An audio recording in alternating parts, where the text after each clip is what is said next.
Et d'après ce que je vois, les personnes qui n'ont pas accès à leur intuition, celles qui la nient, peut-être celles qui disent même que l'intuition n'existe pas ou qui refusent de travailler avec leur intuition, qui refusent de la développer, c'est des personnes qui ont vraiment du mal dans la vie. En fait, c'est des personnes qui, moi j'appelle ça, vivent en mode zombie. Moi, je le dis comme ça. On le voit, leurs décisions de vie, leurs relations, leur santé. Souvent, c'est juste une suite de difficultés, de déceptions, et elles savent pas trop comment sortir de là. Et souvent, elles voient même pas où est le problème. Parce que ces personnes-là, elles savent pas qu'elles sont déconnectées d'elles-mêmes. Elles savent pas qu'elles sont déconnectées à ce point parce qu'on a tellement été conditionnés. Et conditionnés tellement tôt dans notre vie à nous couper de notre intuition. Bienvenue dans Pas de soucis, le podcast pour se libérer de l'anxiété avec Camille Thomas. Je suis Camille et avant d'être coach de santé, j'ai été une grande anxieuse. Je me suis libérée de l'anxiété le jour où j'ai compris que ce n'était pas dans ma tête. Pas de soucis, c'est le podcast pour celles et ceux qui sont fatigués par tout ce qu'ils ont essayé et qui savent qu'ils ont le pouvoir de guérir de l'anxiété naturellement.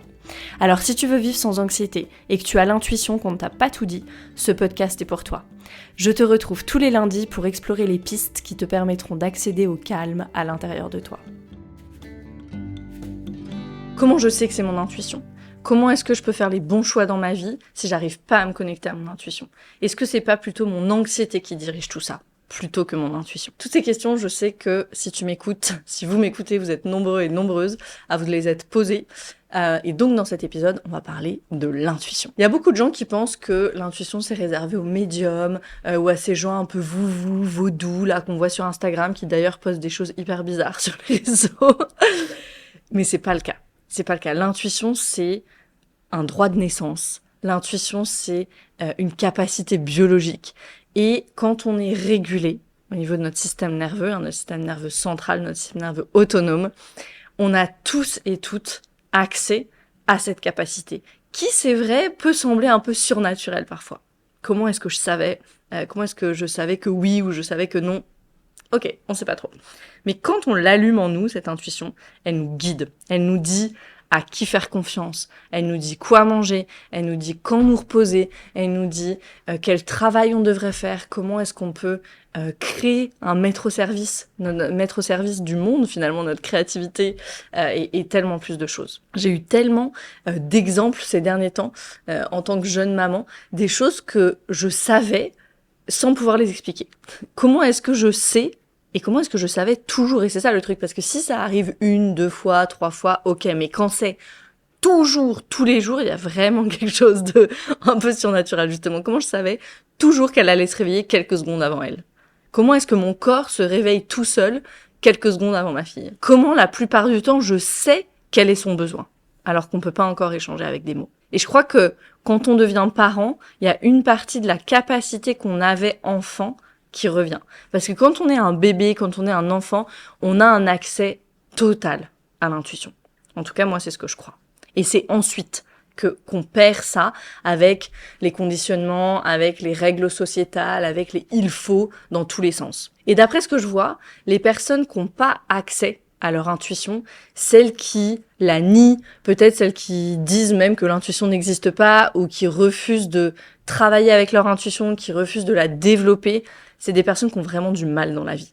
En fait, c'est des personnes qui, moi j'appelle ça, vivent en mode zombie. Moi je le dis comme ça. On le voit, leurs décisions de vie, leurs relations, leur santé, souvent c'est juste une suite de difficultés, de déceptions, et elles savent pas trop comment sortir de là. Et souvent elles voient même pas où est le problème. Parce que ces personnes-là, elles savent pas qu'elles sont déconnectées d'elles-mêmes. Elles savent pas qu'elles sont déconnectées à ce point parce qu'on a tellement été conditionnés. Et conditionnés tellement tôt dans notre vie à nous couper de notre intuition. Et ça s'est fait insidieusement, je le disais, très tôt dans notre vie souvent, par la déconnexion de nos sensations, la déconnexion de l'écoute de nous. Pense à tous ces moments où tu devais finir ton assiette alors que tu n'avais plus faim. Où on t'a dit qu'il fallait rester assis parce que l'école finit à 17h alors que ton petit corps d'enfant, là, il devait décharger de l'énergie. Ou que T'avais envie d'aller aux toilettes, mais c'est pas encore l'heure de la récréation et on n'est pas autorisé à sortir. Pense aux règles ridicules, et ça c'est plus théorique parce qu'on s'en souvient pas parce qu'on était bébé, mais les règles ridicules de biberon pour les bébés, de sommeil pour les bébés, il faut manger à cette heure-là, finir tout le biberon, dormir à cette heure-là, etc., etc. Ou on a faim mais ça fait pas encore 3 heures donc il faut attendre, etc. Toutes ces choses, elles font que l'enfant et même le bébé, il commence à se déconnecter de ses sensations. Toutes ces choses, c'est des interruptions en fait. C'est des interruptions d'un rythme qui était bon. Le corps, il a son rythme. Là, j'ai faim, là, je dois dormir, là, je tombe malade, là, je guéris, etc. Et tout ça, c'est des interruptions. Okay. Mon mari, il raconte souvent qu'enfant, quand il était malade, il allait voir sa mère pour lui dire qu'il se sentait pas bien, qu'il était malade, et la réponse de sa mère, c'était toujours « Mais non, t'as rien, tu vas bien, t'es pas malade. » Imagine la confusion qu'amènent toutes ces situations. Là, la situation de mon mari et tout ce dont j'ai parlé avant. La confusion pour un enfant. Il sent quelque chose à l'intérieur de lui, il y a une sensation, il y a un ressenti, et l'environnement lui miroite, lui renvoie le contraire, ou nie son ressenti. Et s'il veut rester en sécurité, et c'est là le truc, s'il veut rester en sécurité, cet enfant, il a intérêt à se couper de son ressenti. Parce que pourquoi est-ce que la maman de mon mari, elle dit non, t'es pas malade? Parce qu'il y a 3 autres enfants et que là, maintenant, elle peut pas gérer ça. Et lui, il le sait, il le sent, donc ok. Je vais, réprimer ça. Et ça commence là. On se déconnecte, on réprime, on se fige. Cette déconnexion amène la réponse de figement. La déconnexion amène la réponse de figement. Et le figement, c'est pas le thème de cet épisode, ce sera le thème du prochain épisode. Mais une petite annonce avant de continuer, si tu veux plonger dans la réponse de figement, la comprendre, voilà, et avoir des pistes pour en sortir, je t'invite à ma masterclass gratuite qui s'appelle « Pourquoi tu n'es pas là où tu veux être ? Comprendre la réponse de figement ». Ça se passera le 12 novembre à 20h30 et tu peux t'inscrire gratuitement sous la vidéo. Je mettrai le lien dans les show notes. On continue. Donc on se fige, on se déconnecte de nos sensations. Et après ça, on arrive à l'âge adulte et puis on veut faire confiance à notre intuition. C'est impossible. En tout cas, dans ces conditions, à ce niveau de déconnexion, c'est impossible. Et si t'as grandi en Occident, dans la société dite moderne, il y a de grandes chances pour que tu aies dû te couper de tes ressentis à plein d'endroits et à de nombreuses reprises. Et c'est un problème parce que cette intuition, cette capacité naturelle, elle s'estompe quand on prend pas soin d'elle. Et quand on n'est pas à son écoute. C'est un peu comme un muscle qu'on n'utilise pas depuis longtemps, en fait. Et la bonne nouvelle, en même temps, c'est qu'on peut retrouver cette intuition, cette connexion, cette fluidité, je le disais, parce que ce qui s'est passé dans notre enfance, c'était des interruptions, donc on peut retrouver ce rythme, cette fluidité, et cette santé aussi qui va avec, parce que c'est un tout. Et pour ça, on doit commencer petit. Et commencer petit, ça veut dire quoi? C'est recommencer à écouter notre physiologie et ses signaux les plus basiques. Quand est-ce que j'ai envie de faire pipi? Quand est-ce que j'ai faim? Etc. Ah tiens, là j'ai un peu froid. Là en ce moment il fait un peu chaud dans la pièce. Je suis en train de tourner l'épisode de podcast, ok? Il fait un peu chaud. Ça, c'est sensation. C'est sensation. Essaie de faire ça et tu vas être surpris, tu vas être surprise de tout ce qui revient en termes de ressenti, en termes de sensation quand on fait ça. Donc il y a beaucoup de personnes qui me demandent comment suivre mon intuition. Ou l'autre version de la question, c'est comment savoir si c'est mon intuition ou si c'est mon anxiété qui me parle, moment après moment, quand j'essaie d'écouter. Moi, je me la suis beaucoup posée, cette question aussi. Et elle est importante parce que souvent, l'intuition nous permet de rester en sécurité, nous permet de faire la chose qui est bonne pour nous. Combien de fois il t'est arrivé quelque chose de pas cool? Voilà, peut-être pas une chose terrible, mais quelque chose de pas super. Et tu te dis, je l'avais senti. Je l'avais senti, mais j'ai fait quand même ou j'ai pas fait quand même. Et même dans les choses terribles, même dans les accidents par exemple, les chocs, ce qu'on appelle le trauma de choc, les choses qu'on pouvait vraiment pas prévoir. Quand on travaille après dans le corps, en somatic experiencing, c'est la modalité que j'utilise et qu'on utilise dans notre programme Arise, et qui est le travail sur les traumas de Peter Levine. Quand on va en somatic experiencing et qu'on remonte la ligne de temps dans le corps et qu'on va sentir dans le corps, il y a une question qu'on aime bien poser.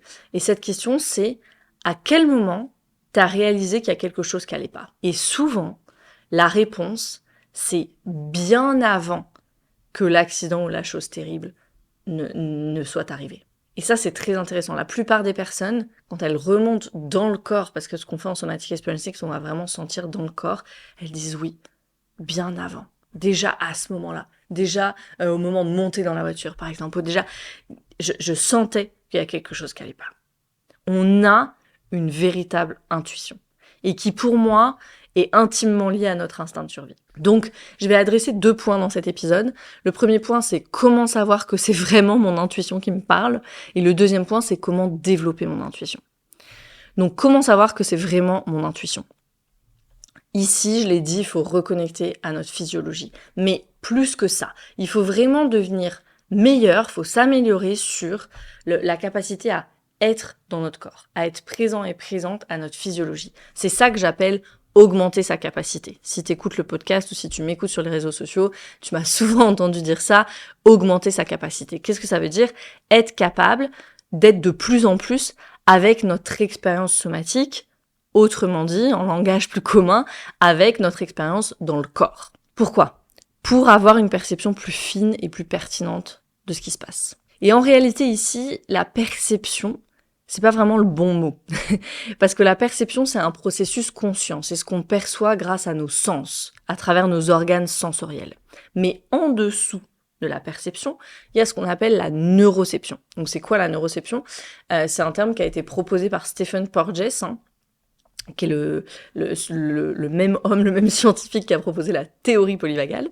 Et ça décrit quoi, cette neuroception ? Ça décrit ce processus en fait automatique et inconscient par lequel notre système nerveux autonome scanne en permanence l'environnement. Il scanne l'environnement et puis il scanne aussi à l'intérieur de notre corps, donc à l'extérieur et à l'intérieur. Pourquoi ce scan, en fait, qu'est-ce qu'il recherche, notre système nerveux autonome ? C'est des signaux de sécurité ou des signaux de danger, ou carrément des signaux de danger de mort. Et en fonction de ce qui est capté, en fonction de ce qu'il perçoit, il va nous envoyer dans un des 3 états du système nerveux, ou un mix d'états. Et pourquoi c'est important de connaître ce concept de neuroception ? Parce qu'il n'est pas conscient, justement. C'est vraiment une caractéristique d'arrière-plan, en fait. La neuroception, elle se déroule en arrière-plan. C'est un espèce de système de surveillance de notre corps dont on n'a pas conscience. J'ai pas besoin de me dire « Ah, je recherche des signaux de sécurité. Je recherche des signaux de danger dans mon environnement. » Non, le système nerveux autonome, il le fait tout seul.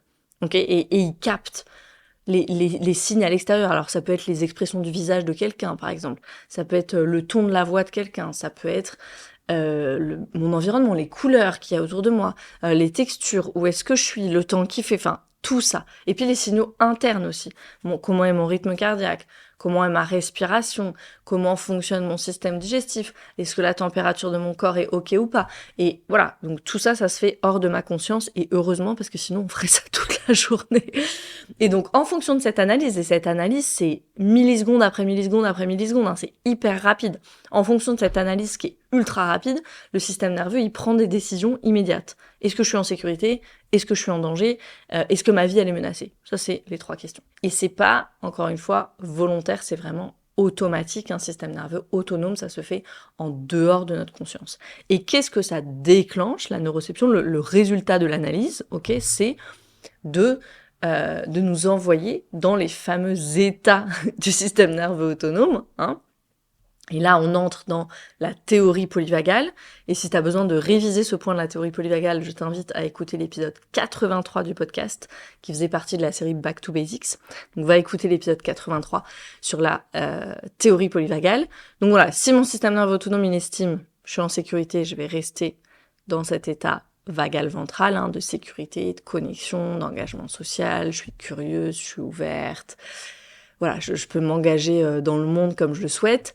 S'il se sent en danger, il m'envoie dans l'état sympathique, qui est notre état d'activation, de mobilisation, de mise en action, hein, et c'est là où on peut ressentir justement de l'hypervigilance, de l'agitation, de l'anxiété, le rythme cardiaque qui s'accélère, la température du corps qui augmente, les muscles, où il y a des tensions dans les muscles, etc. Et puis, si il estime mon système nerveux autonome, non, là, c'est même plus c'est plus que du danger, c'est ma vie est menacée, ok, donc c'est un danger de mort.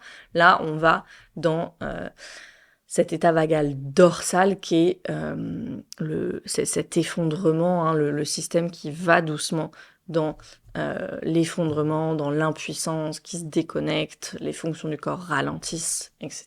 Maintenant, qu'est-ce qui influence cette neuroception et pourquoi c'est important d'avoir une neuroception qui est pertinente. Qu'est-ce qui influence notre neuroception? C'est ce qui s'est passé dans notre vie, c'est notre histoire personnelle.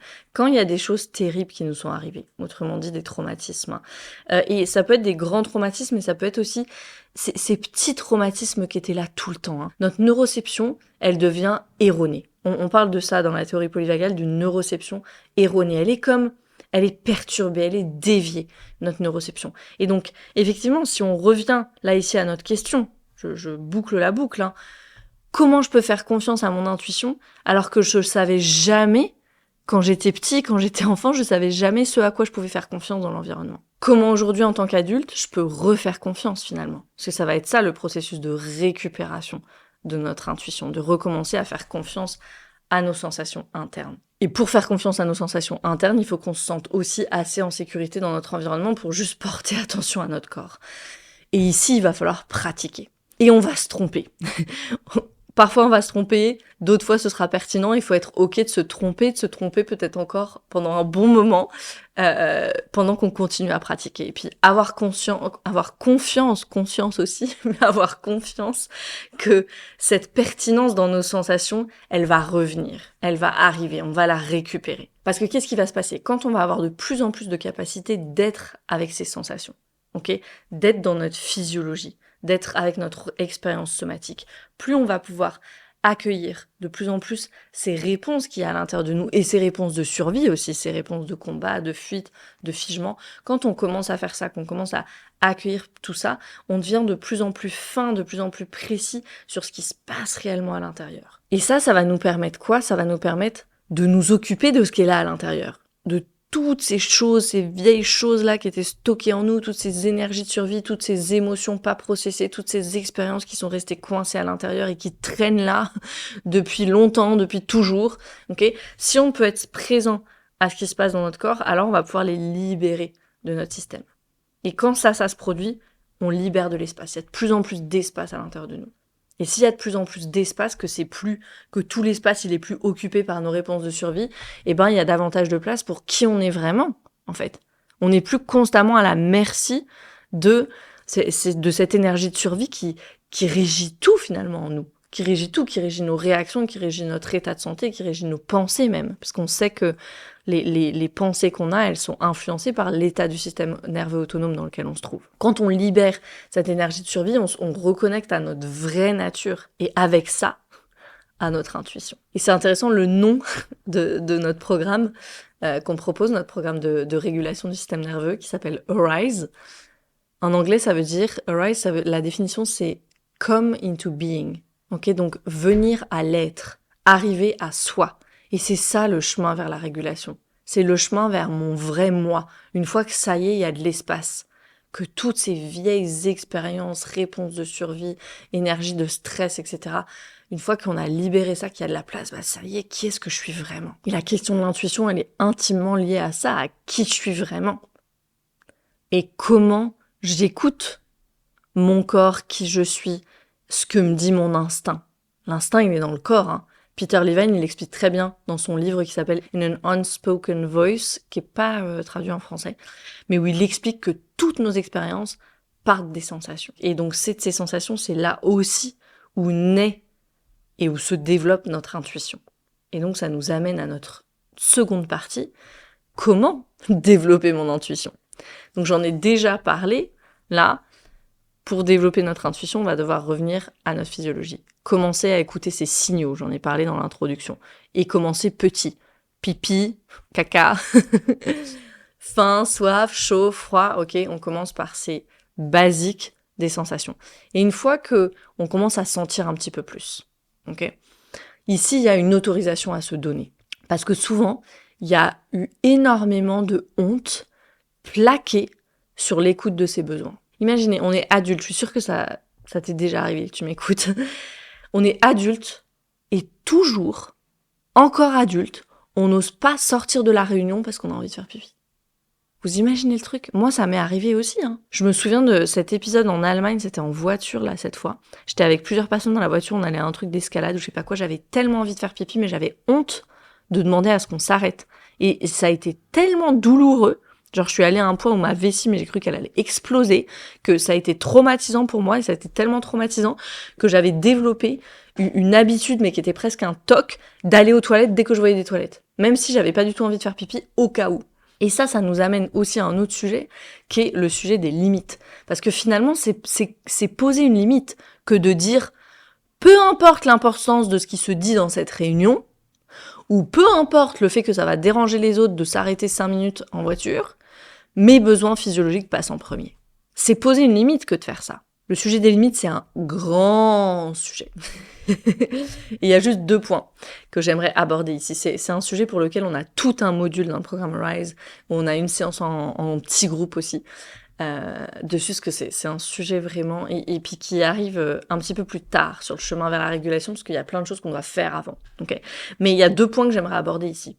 Toutes les fois où on a voulu dire oui, et ça s'est mal passé.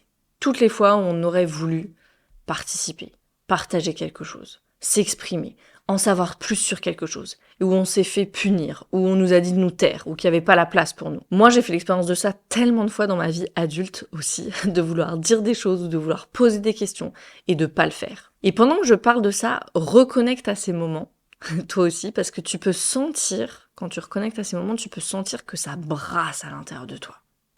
Il y a de l'activation. Et c'est la mémoire implicite qui a à l'œuvre ça. Tu sais que là maintenant, tu pourrais poser la question, t'es en sécurité, mais tu peux pas. Et t'as beau te raisonner, ça marche pas. Et tu sors de là frustré de pas t'être exprimé. Même parfois moi, mon naturel, c'est vraiment de m'intéresser aux gens, de faire des compliments aux gens, de poser des questions. Et je me souviens combien de fois je m'en suis empêchée. Je parle au passé parce que maintenant vraiment je m'en empêche plus. Mais et je comprenais pas pourquoi. Combien de fois j'ai pas osé dire à quelqu'un que ses chaussures étaient super belles. Vous savez, aux États-Unis, ils le font de façon super naturelle, ça. Mais nous, en Europe, on a un truc genre... Et moi, c'est ma nature de faire ça. Mais combien de fois je m'en suis empêchée, j'ai pas osé. Et je comprenais pas pourquoi, et j'étais en colère contre moi-même. Ou même où j'ai pu aller à des conférences et j'aurais eu une question et j'aurais adoré avoir la réponse. Et j'ai pas posé la question. Et c'est la mémoire implicite qui est à l'œuvre dans ces moments-là. La mémoire implicite, le système qui dit non, tu te souviens, ça s'est mal passé. Ferme ta bouche. Si tu veux réviser la mémoire implicite, parce que vraiment un point important, tu peux écouter l'épisode 104 du podcast. Donc ça, c'est toutes les fois où on a voulu dire oui, et puis on s'est pris un mur, disons-le comme ça. Et puis il y a toutes les fois où on a voulu dire non. Et ça s'est mal passé. Et ça, c'est toutes les fois où notre limite, ou nos limites, elles ont été franchies. Quand enfant, on n'était pas consentant, et on nous a forcés à faire des choses. Alors ça va des pires scénarios imaginables, aux agressions, etc., à être obligé d'embrasser l'oncle Jean ou l'oncle Robert, de jouer avec ces enfants qui m'intéressent pas du tout et avec lesquels je me sens pas bien, de faire telle activité alors que j'ai peur, de manger tel truc alors que j'aime pas par politesse, etc., etc. Même un bébé, par exemple. on franchit les limites des bébés. Les bébés, ils ont des rythmes d'engagement et de désengagement. Et on peut voir ces personnes. J'ai des exemples dans ma belle famille et ça me rend dingue. Et ça, c'est un autre sujet. Ces personnes qui veulent que l'enfant reste engagé avec elles parce que elles ont besoin. C'est leur propre attachement anxieux qui est là. L'adulte, l'adulte qui a pas travaillé sur les parts jeunes, sur ses parts jeunes, qui a pas travaillé sur lui ou sur elle. Il y a des personnes dans ma belle famille avec ma fille, avec Lila, et j'entends Lila. Et elle se désengage parce qu'elle est en mode, ok, time out. Voilà, ça y est, là, c'était beaucoup de stimuli. Hop, je me désengage, je laisse mon système nerveux se restabiliser. Les bébés et les enfants, ils le font naturellement si seulement on écoute leur rythme. Si seulement on les laisse faire. Et ces personnes, elles sont là, Lila, et elles l'appellent et elles suivent son regard, etc. Alors que je suis là, clairement, elles se désengagent, en fait. Ok. Ça me rend folle, c'est un autre sujet, je ne vais pas rentrer là-dedans, mais je rentre dans le sujet pour dire, là, c'est une limite déjà qui a été franchie, vous voyez à quel point ça commence jeune. Et ça, c'est en lien avec l'intuition, parce que cette intuition, elle est nourrie et elle est cultivée par ce qu'on a expérimenté quand on était petit, et à quel point on a dû se déconnecter d'elle, se déconnecter de notre intuition pour rester en sécurité, justement. À quel point on devait ignorer nos besoins, pas écouter, en anglais j'adore ce mot, un gut feeling on dit pour l'intuition, c'est vraiment ce feeling, ces sensations dans les viscères, c'est ça l'intuition. Et un dernier point intéressant aussi, c'est écouter son intuition dans notre corps, et notamment quand on bouge notre corps. Aujourd'hui, il y a énormément de conditionnement aussi autour de ça. Tout est hyper structuré. Le mouvement, il est souvent associé au sport aussi, donc c'est, voilà, on se met en mouvement dans bien le cadre d'une pratique. Je nage, je cours, je suis sur la machine de fitness, etc. Et tout ça, c'est parfait, bien sûr, l'activité physique, elle est hyper importante. Et en même temps, il faut laisser aussi de la place pour le mouvement libre. Moi, j'ai vraiment redécouvert ça dans les séances de breathwork, quand j'ai pu m'autoriser, parce qu'il y a cet état de conscience un peu modifié en breathwork, et où ça y est, je pouvais recommencer à m'autoriser à bouger mon corps comme mon corps y voulait, même si ça avait aucun sens pour ma tête. Et je le répète toujours, ça d'ailleurs, au début des séances de breathwork, même si ça n'a pas de sens pour votre tête, laissez faire le corps. C'est vraiment tous ces mouvements, hein. Puis si on observe là, tous ces mouvements du bébé, encore une fois, je reviens au début de notre vie, mais on sait faire, ok? On sait faire. Si on n'a pas été à nouveau, voilà, conditionné, mis dans un carcan, empêché au niveau des mouvements et tout le matériel qu'on a aujourd'hui pour les bébés, c'est super et c'est pas super parce que voilà, on est tout le temps en train de les mettre dans des poussettes, dans des cosy, de les attacher, d'être derrière en mode attention, attention. Et c'est oui, c'est très pratique et moi je suis maman et je suis la première à, voilà, c'est très pratique, mais au maximum, laissez faire cette exploration du mouvement. L'exploration de notre propre corps quand on grandit, c'est notre plus grande source de créativité, de développement neuronal. Ok, plus on explore, plus on va être créatif, plus il y a des connexions neuronales qui se créent et plus on sait aussi ce que notre corps nous dit.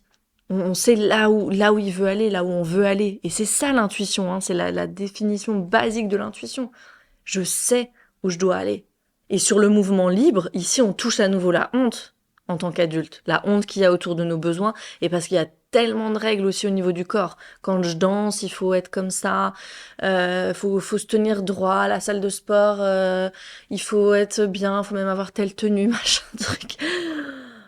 Il y a vraiment de la honte à tous les endroits, c'est terrible. Et voilà pourquoi le travail sur la honte, c'est un gros morceau aussi de notre programme Arise, parce que quand on fait ce travail de reconnexion au corps au début, on peut rencontrer ces résistances qui viennent de nos conditionnements et souvent auxquels la honte a été attachée. Donc il faut aller faire ce travail sur la honte. Donc voilà, sur l'intuition, reconnexion à nos besoins, travail sur la honte qui vient avec ça, récupération de nos limites et exploration de notre corps par le mouvement libre notamment. Voilà des ingrédients pour reconnecter de plus en plus et puis développer aussi son intuition. Et c'est comme ça qu'au fur et à mesure, on va savoir. Et quand je dis savoir, en vrai, je veux dire sentir. Hein. Je parle de cette connaissance viscérale. On va savoir / sentir que oui, c'est mon intuition qui me dit de prendre une autre route aujourd'hui pour aller au travail, ou de dire non, ou de dire oui. Et c'est pas mon anxiété ou ma dérégulation qui me parle dans ce moment-là, c'est véritablement mon intuition. Voilà pour l'intuition, merci pour ton écoute. Si tu connais quelqu'un qui se pose peut-être cette question, qui veut se reconnecter à lui-même, à elle-même, qui doit faire des choix dans sa vie en ce moment et qui aimerait suivre son intuition, envoie-lui cet épisode. Et puis n'oublie pas aussi de t'inscrire à la masterclass gratuite. On se retrouve le 12 novembre à 20h30, et pendant que je dis le 12 novembre, je double-check, c'est bien le 12 novembre à 20h30. Inscris-toi grâce au lien dans les show notes. Merci encore et je te dis à très vite.